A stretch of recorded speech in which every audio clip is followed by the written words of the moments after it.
అమృత అరుణ్ వాళ్ళైతే అంజలి రూపంలో ఉన్న లక్ష్మి ఆత్మని తోలేయడానికి అని చెప్పి ప్లాన్ చేసి బాబా గారిని వాళ్ళ ఇంటికి పిలిపిస్తారు. ఇంటికి పిలిపించి అతన్ని లోపలికి పంపించి బయట వాళ్ళైతే కాపలా ఉంటారు. ఇక బాబా గారు అక్కడ కూర్చొని చుట్టూ నిమ్మకాయలు ఒక గాజు సీసా పెట్టి ఆత్మారా ఆత్మారా అంటూ అరుపులు అరుస్తూ ఉంటారు. ఇంతలో అక్కడ ఉన్న లక్ష్మి అయితే అమ్మో ఏంటి నాకు ఇలా ఉంది, ఇలా జరుగుతుంది ఏంటి, అసలు ఏం జరుగుతుంది అని చెప్పి కంగారు పడుతూ ఉంటుంది. ఇంతలో బయట అయితే అమృత అరుణ్ ఎవరు వస్తున్నారో లేదో ఎవరు రాకుండా చూసుకోవాలి, ఎవరు లోపలికి వెళ్లకుండా చూసుకోవాలని బయట కాపలా కాస్తూ ఉంటారు.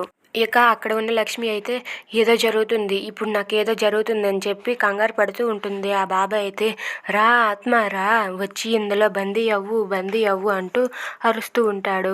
ఆ మాటలకు లక్ష్మి అయితే కంగారు పడిపోతుంది. ఇప్పుడు నేను ఏం చెయ్యాలి, నాకు ఏదోలా ఉందే, ఈ అమ్మాయి రూపంలో నేను వెళ్ళిపోవాలా ఇప్పుడు అని చెప్పి కంగారు పడుతూ టెన్షన్ పడుతుంది. ఇంతలో అమృత అయితే ఎవరైనా వచ్చేస్తారేమో అని చెప్పి బయట అలా ఎదురు చూస్తూ ఎవరూ రాకుండా అక్కడే డోర్ దగ్గర నిలబడి అమృత అరుణ్ వాళ్ళు ఉంటారు. ఇక బాబా అయితే లక్ష్మి ఆత్మను బంధించడం కోసమని అనేక మంత్రాలు వేస్తూ ఉంటాడు. ఇక లక్ష్మి అయితే ఇప్పుడు నేనేం చేయాలి అని చెప్పి కంగారు పడిపోతూ అమ్మో ఇప్పుడు నేను వెళ్ళిపోతే ఈ అంజలి తిరిగి వాళ్ళ ఇంటికి వెళ్ళిపోతుంది, నేను నా కూతురుతో కలిసి ఉండలేను అని అనుకుంటుంది. If you like this video please like, share and subscribe. Thanks for watching.